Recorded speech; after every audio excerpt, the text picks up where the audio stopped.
सभी? ठीक है। होप आप सभी बहुत अच्छे होंगे। हाँ बहुत Fine, very good. So we should start. What we have to start today? Scientific techniques of Scientific technique. Fine. तो आज हम लोग पढ़ने वाले scientific techniques of टेलर। ये टेलर बहुत देते हैं, ठीक है ना? टेलर बहुत देते हैं। ये आगे बढ़ा जाए तो इसमें क्या है कि लिखा है कि कॉमन टेक्निक्स आर, पहला फंक्शनल फॉर्मेनशिप। क्या लिखा है? Functional foremanship. फाइन। दूसरा पता है क्या आप लोग को? दूसरा है standardisation and simplification of work. Fine. Third क्या है आपका? Work study. Work study. Fourth क्या है? Differential piece based system. Fine.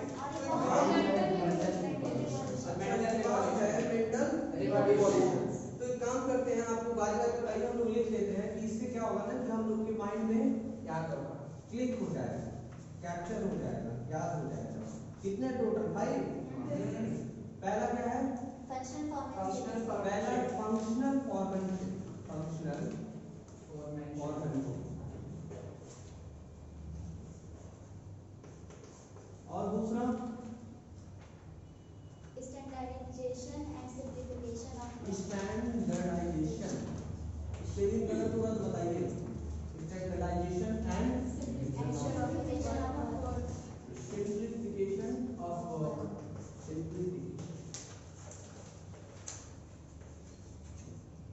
छोटे में पापा इतने अच्छे से हमको पढ़ाए थे स्पेलिंग वाला कि मतलब कभी कभी इक्का दुक्का स्पेलिंग गलत हो जाता है, नहीं तो हमेशा सही रहता है। पापा का सिखाने का तरीका ये था कि चौरसिया है ना, तो उसको तोड़ दो, ठीक है? पहले चौक र सिया, ठीक है? तो CHA चौक, RA र SIY सिया, चौरसिया। ऐसे हम लोग पापा सिखाए थे। फाइन।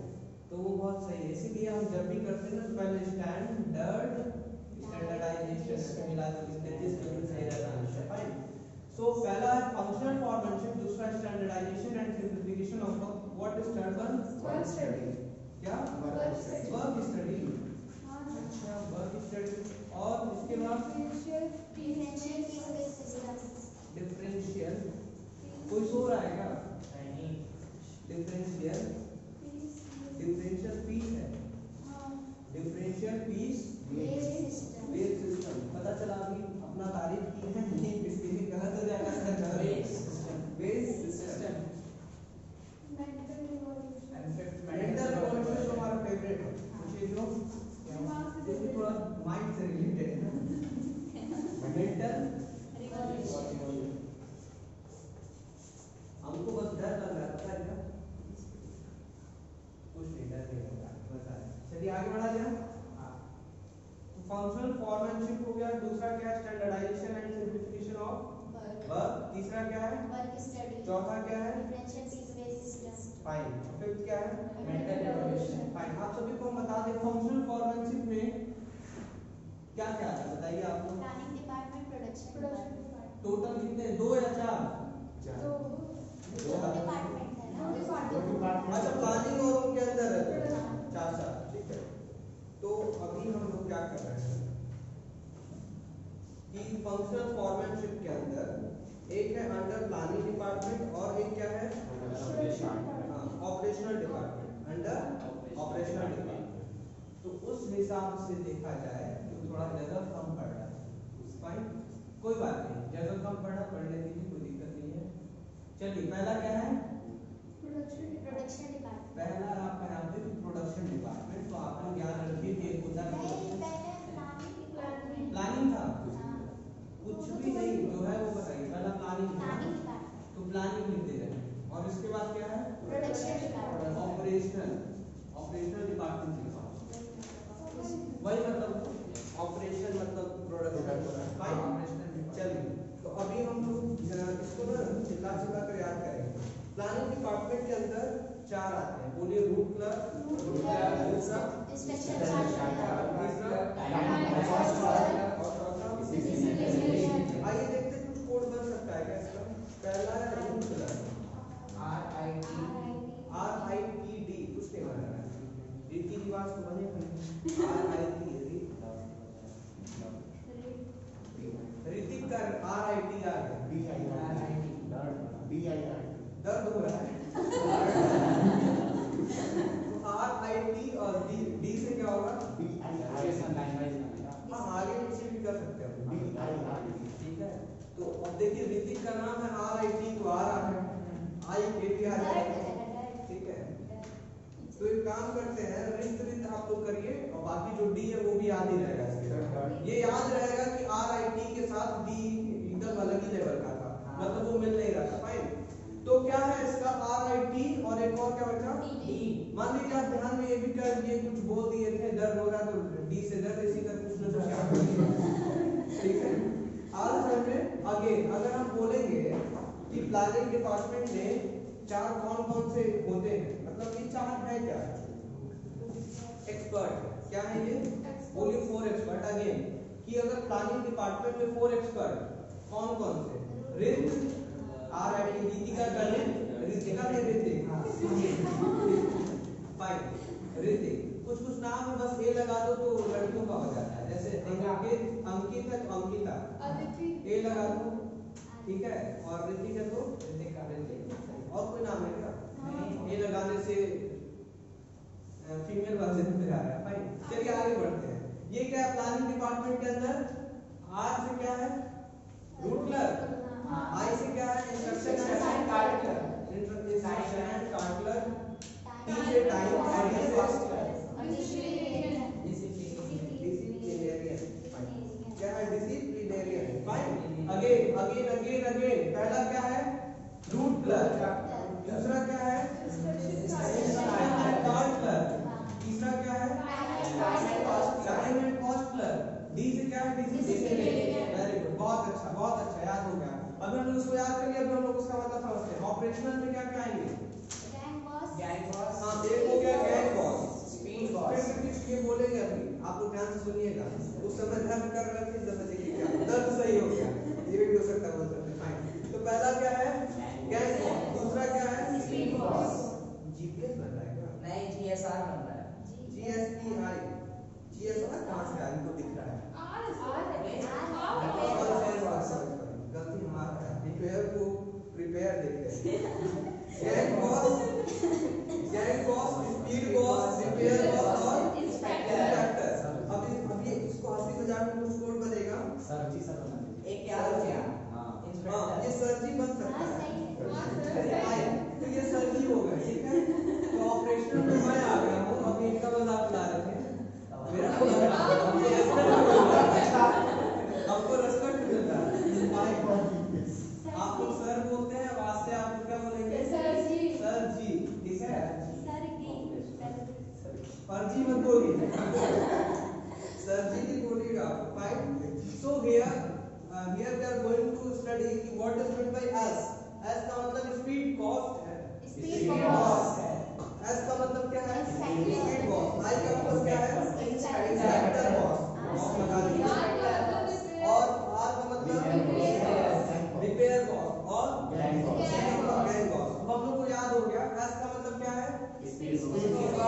I का मतलब इंस्पेक्टर, R का मतलब रिपेयर बॉस और G का मतलब गैंग बॉस। अगेन यहाँ पे ध्यान से देखिए, R का मतलब रूट क्लर्क, I का मतलब instruction and card clerk, T का मतलब time and cost clerk, disciplinarian, S का मतलब स्पीड बॉस। वो लगा सब लोग बोल रहे हैं S का मतलब सर जी, S का मतलब स्पीड बॉस, I का मतलब इंस्पेक्टर, R का मतलब रिपेयर बॉस, G का मतलब आप सभी को हम समझाना चाहते हैं कि R का मतलब रिपेयर बॉस। आप लोगों को समझ में आ रहा है इनका काम क्या होगा? रिपेयर, ठीक है। I का मतलब इंस्पेक्शन, मतलब जांच पड़ताल करना, चेक करना, इन्वेस्टिगेशन काम करना, प्रोडक्शन करने से पहले you have to check that machine is working properly और check on quality control. Inspector, हाँ वही इंस्पेक्शन इंस्पेक्टर, वही वो चेक करते हैं। एस का मतलब क्या था? स्पीड बॉस क्या करते हैं? Completion of job on time, मतलब समय पे हो रहा है कि नहीं, ठीक है, ऑन टाइम। तो पहला हम लोग स्पीड बॉस की स्पीड से कंप्लीशन ऑफ जॉब कि मतलब ये इसमें क्या होते हैं कि एक्सपर्ट होते हैं, वो एक्सपर्ट की क्या उनका काम रहता है देखना कि जॉब समय पे मतलब जो काम है समय पे कंप्लीट हो रहा है कि नहीं, क्लियर है। बाकी स्पीड हो गया, आई से क्या था इंस्पेक्टर क्वालिटी कंट्रोल चेक करते हैं, हाँ जांच पड़ताल किसका करते हैं, क्वालिटी कंट्रोल। फाइन। आज से मतलब रिपेयर बॉक्स क्या देखते हैं कि machine and tools are machines working condition है कि नहीं, अगेन आर मतलब repair box machine working condition पे है नहीं, अगर मान लीजिए वर्किंग कंडीशन पे नहीं है फिर क्या करेंगे, वो रिपेयर करेंगे वहीं पे, रिपेयर करके वर्किंग कंडीशन में लाएंगे। आ रहा समझ में, ये सभी लोग क्या है बोलिए एक्सपर्ट, ये सभी लोग अपने अपने लाइन में एक्सपर्ट है। एक का काम क्या करता है, एस का मतलब स्पीड देखना है कि आप समय पे काम कर रहे हो कि नहीं, वो अपने में एक्सपर्ट है कि वो यही देखने में एक्सपर्ट है कि समय पे काम कर रहे हो कि नहीं। आई का मतलब क्या है, क्वालिटी कंट्रोल, जब जहां प्रोडक्शन होकर निकल रहा है वो अपने आप में एक्सपर्ट है, वो उठा कर देखेंगे कि ये सही है कि नहीं। आई आर का मतलब रिपेयर, वो जाकर देखेंगे कि मशीन वर्किंग कंडीशन में है कि नहीं हुआ तो रिपेयर करेंगे वर्किंग कंडीशन में लाएंगे। और क्या जी से गैंग बॉक्स, इसका मतलब he arranges all the machine tools other resources required for performance of the job so that there is no delay। देखिए गैंग बॉक्स अगर आप लोग समझना है तो आप लोग ध्यान में ये रखिए कि ये सभी चीज का अरेंज करते हैं, जैसे मशीन हो गया, टूल्स हो गया और जितने भी रिसोर्स होते हैं, ठीक है। अगेन गैंग का मतलब समझना है, तो जब कोई गैंग में आ जाता है वो क्या करता है, मान लीजिए आप लोग अपने मन में ये एक इमेज बनाइए कि सभी लोग गैंग में आ गए, हाथ में कुछ न कुछ लिए हैं मारने के लिए, तो जो हाथ में लिए वो उनका टूल्स हो गया, ठीक है, और पीछे से पूरा जेसीबी मशीन मंगवा रहे हैं, तो मशीन सब हो गया। तो जब भी आपके दिमाग में आएगा गैंग बॉस, समझ जाइएगा कि जो अरेंज करता है मशीन हो गया, जो छोटा और अदर रिसोर्स उनका अरेंज करना उनका नाम है। क्लियर है, समझ में आ रहा है, फाइन। इसके बाद क्या है, आर का मतलब रिटेल, रोटी, अच्छा हम बोले ऋतिक को कितने रोटीज है, आर का मतलब क्या है, instruction card. Fine. Route clerk का समझते हैं, क्या समझना है, route clerk, this foreman is responsible to fix up the sequence of steps for performing mechanical और मैनुअल जॉब। इनको क्यों रखा जाता है, इनको क्या फिक्स अप करना रहता है, मतलब कि जो भी जॉब है, ठीक है, तो वो किस स्टेप में इनका मतलब इनका रिस्पांसिबल होता है कि फिक्स करना है कि आप किस स्टेप में काम करेंगे। अगेन जो रूट क्लर्क होते हैं उनको क्या फिक्स करना होता है कि आप किस सीक्वेंस में और कौन कौन से स्टेप को फॉलो करके आप जॉब को कंप्लीट करेंगे, परफॉर्म करेंगे, ये डिसाइड करते हैं। हाँ ये प्रोसेस बताते हैं कि कैसे कैसे करना है, फाइन। इसके बाद क्या है, आई का मतलब instruction card clerk, this foreman is responsible for giving general instruction necessary to carry on the job in. आप बहुत अच्छे तरीके से अपने जॉब को करना है जो, ठीक है, तो कैसे आप अच्छे तरीके से करें, तो ये आपको जनरल इंस्ट्रक्शन देते हैं। क्या देते हैं, जनरल इंस्ट्रक्शन, आपको कैसे जॉब करना है अच्छे से। सी क्या है, time and cost sir, this foreman is responsible to fix up the time, इनको फिक्स करना पड़ता है, क्या फिक्स करना पड़ता है, time for starting and completion of job, कब आपको स्टार्ट करना और कब खत्म करना, सुबह 9 बजे स्टार्ट करना, शाम के 6 बजे खत्म कर देना, ठीक है। ही also prepare the cost sheet for every job, आप जितना भी काम किए वो अपना मतलब क्या करते हैं, प्रिपेयर करते, लिखते रहते हैं, कॉस्ट शीट बनाते हैं। डिसिप्लिन एरिया में क्या होता है, सिस्टमैटिक तरीके से आप कर रहे हैं कि नहीं, डिसिप्लिन में है कि नहीं, ठीक है, जो जॉब है वो ऑर्डरली और सिस्टमैटिक वे में हो रहा है कि नहीं, उसके लिए इनका रिस्पांसिबिलिटी होता है कि आप हमेशा चेक करते रहिए। आज समझ में आप सभी को, फाइन। इसके बाद हम लोग पढ़ेंगे standardisation and simplification of work. कह रहा है कि जो साइंटिफिक मैनेजमेंट है वो हमेशा हमको बोलता है कि आप स्टैंडर्ड अपना मेंटेन करके रखिए। क्या रखिए कि आप जो भी बिजनेस ऑपरेशन हो रहा है हर एक स्टेप पे क्या होना चाहिए, स्टैंडर्ड। अब देखिए स्टैंडर्ड का मतलब ये नहीं कि स्टैंडर्ड का मतलब क्या समझते हैं आप लोग, मतलब कि थोड़ा सा क्वालिटी उसका सही रहे, ठीक है, टेस्ट सही रहे, ये सभी चीजें स्टैंडर्ड आता है। जो उसका पैकिंग है उसका थोड़ा सा नया अच्छा पैकिंग हो, अपग्रेड हो, ठीक है, उसको कहते हैं थोड़ा सा स्टैंडर्ड। आ रहा समझ में? फाइन। तो अब देखिए क्या कह रहा है कि standardisation and simplification of work में कि standardisation of output is possible if standard is maintained right from the selection of tools. देखिए कह रहा है कि आप स्टार्टिंग से ही सभी चीजों को स्टैंडर्ड रखिए, मतलब कि जो टूल्स है बढ़िया अच्छा टूल्स आप सेलेक्ट करिए, ठीक है, मशीन है बढ़िया अच्छा मशीन सेलेक्ट करिए, इक्विपमेंट सेलेक्ट करिए बढ़िया बढ़िया। कह रहा है कि maximise the output by keeping in mind the quality standard, और आपके ध्यान में क्या होना चाहिए कि क्वालिटी प्रोडक्ट आपको प्रोडक्शन करना है। कैसा? मतलब जो भी आप आउटपुट निकालेंगे वो क्वालिटी प्रोडक्ट होना चाहिए। जैसे एग्जांपल, बहुत अच्छा एग्जांपल ले लीजिए आप पार्ले जी का। पार्ले जी का जो वो रैपर है वो भी अच्छे स्टैंडर्ड का, ऐसा नहीं बहुत खराब है करके, ऐसा नहीं है, देखने पे येलो कलर का अच्छा लगता है। पहला चीज तो उसका स्टैंडर्ड है। अंदर जो बिस्किट है ऐसा नहीं कि छोटे से बिस्किट है आप खाते ही तो गर्दन कटक जाता है, अंदर तक जाता ही नहीं, ऐसा तो है नहीं। पार्ले जी बिस्किट इतना है कि हाँ पेट तक चला जाता है खाने के बाद, ठीक है ना। तो स्टैंडर्ड का मतलब वो साइज जो है ना वो भी स्टैंडर्ड साइज है। अब ऐसा नहीं कि 2 रुपए में आपको इतना बड़ा तो देगा नहीं, छोटा छोटा जोड़ के लंबा दे दे, कहेगा पर पार्ट 2 ऐसा करके तो देगा नहीं, या पार्ले जी पार्ट 2 ऐसा कुछ देगा नहीं। आ समझे? मतलब वो स्टैंडर्ड तरीके से पैकिंग किए हैं, स्टैंडर्ड उसका साइज है, और टेस्ट भी क्या है उसका अच्छे लेवल का, क्वालिटी। फाइन। तो ये कह रहा है कि जब भी आप कोई भी प्रोडक्शन कर रहे हैं, जब भी कोई आप प्रोडक्ट बना रहे हैं तो उसका एक स्टैंडर्ड होना चाहिए, तो उससे लोग क्या करेंगे? खरीदेंगे। नीचे क्या लिखा हुआ है? कह रहा है standardisation does not mean only quality standard. अब इसका मतलब यही नहीं कि सिर्फ क्वालिटी, आगे लिखा but it refers to setting of standard. Size भी क्या होना चाहिए? स्टैंडर्ड। टाइप कैसा होना चाहिए? स्टैंडर्ड। वेट कितना होना चाहिए? स्टैंडर्ड।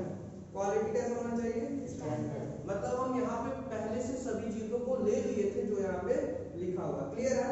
इसके बाद आपको हम बताते हैं जो मेन चीज है वो आप लोग छोड़ देते हैं जब आपसे पूछा जाएगा, और आप ये बताते ही नहीं कि टेलर क्या सजेस्ट कर रहे हैं, क्या कहना चाहते हैं। ये चीज आपको लिखना बहुत जरूरी है। आपको ये बोला गया था कि एग्जाम के लिए आपको प्रॉपर गाइडेंस दिया जाएगा। इस प्रॉपर गाइडेंस के अंदर मेन इंपॉर्टेंट चीज जो हम बताने जा रहे हैं वो आप लोग सुन लीजिए कि जितना आप लोग 14 फॉयल प्रिंसिपल पढ़े हुए हैं उसके अंदर आपको लिखना होगा अकॉर्डिंग टू फॉयल।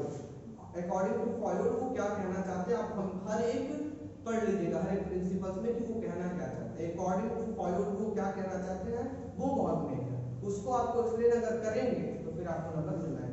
पहले आप ऊपर एक्सप्लेन करिए कि आप क्या बताना चाह रहे हैं, इसका मतलब क्या होता है, फिर अकॉर्डिंग टू फॉयल क्या कह रहे हैं उसको भी आपको लिखना जरूरी है। अगर आप लिखेंगे तब जाके 3 से 4 नंबर आपका होगा। क्लियर है? फाइन। तो यहाँ पे हम लोग वही उसी लेवल पे आ गए कि according to Taylor scientific method of production must be selected to develop standard. क्या कह रहा है कि जो साइंटिफिक मेथड है प्रोडक्शन करने का उसको हम क्या करना चाहिए, उसको हमको सेलेक्ट करना चाहिए। क्यों अच्छे से सेलेक्ट करना चाहिए? क्योंकि हम स्टैंडर्ड उसमें डेवलप कर सके। क्या कर सके? Develop standard. अगेन कह रहा है कि हम लोग जब प्रोडक्शन करते हैं तो प्रोडक्शन की जो प्रोडक्शन होगा वो किस मेथड से होगा। देखिए अगर आप लोग के दिमाग में आ रहा है कि मेथड का मतलब क्या, एक मेथड होता है कि आप लेबर से करा दीजिए, एक मेथड होता है कि आप मशीन से कराइए, मशीन से। तो इस दोनों में से यू हैव टू चूज कि दोनों में से व्हिच वन इज बेस्ट। ठीक है, तो आप मेथड प्रॉपर्ली अच्छे तरीके से क्या करना है, आपको सेलेक्ट करना है। ठीक है, तो वही लिखा हुआ है। To set up standard the manager must make use of work study technique which include time study, motion study, fatigue study. कह रहा है अगर आपको स्टैंडर्ड सेट करना है तो 3 चीज का स्टडी करिए। कौन कौन सा? टाइम स्टडी, मोशन स्टडी और फैटिग स्टडी। मैनेजर को ये करना चाहिए। क्यों करना चाहिए? अगर आपको स्टैंडर्ड कुछ बनाना है तब। आगे लिखा even modern technique such as kaizen, six sigma can be used to set up standard. Companies like Nokia, Apple और नाइक हो गया, वीडियोकॉन हो गया, it are using technique of standardization. आप लोग नोकिया का प्रोडक्ट ले लीजिए, उसका स्टैंडर्ड थोड़ा ठीक है, हाथ में लेने में समझ में आता है, वो पहले वाला ही मोबाइल का स्टैंडर्ड सही था। नोकिया बाकी मोबाइल ध्यान में है ही नहीं, छोटा वाला जो था वो बहुत सही था नोकिया का। सबसे पहला मोबाइल हमारे घर में वही आया, छोटा सा कीपैड वाला, ग्रीन कलर का अंदर डिस्प्ले रहता था ना जिसमें। हमारा तो ब्लैक कलर का था। नहीं, उसके नोकिया अंदर ग्रीन कलर में मतलब सब कुछ। हाँ वो तो चेंज हो जाता है, वो तो मॉडल पर चेंज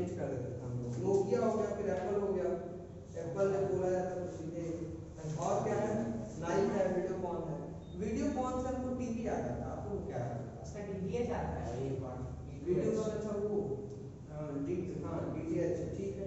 आगे बढ़ा जाए। नाइट से तो हमको टोपी एक आता है ध्यान में और सूज आता है। चलिए आगे बढ़ा जाए। The objective of standardization are, इसका ऑब्जेक्टिव क्या है कि हम to reduce a given line of product with type size characteristics.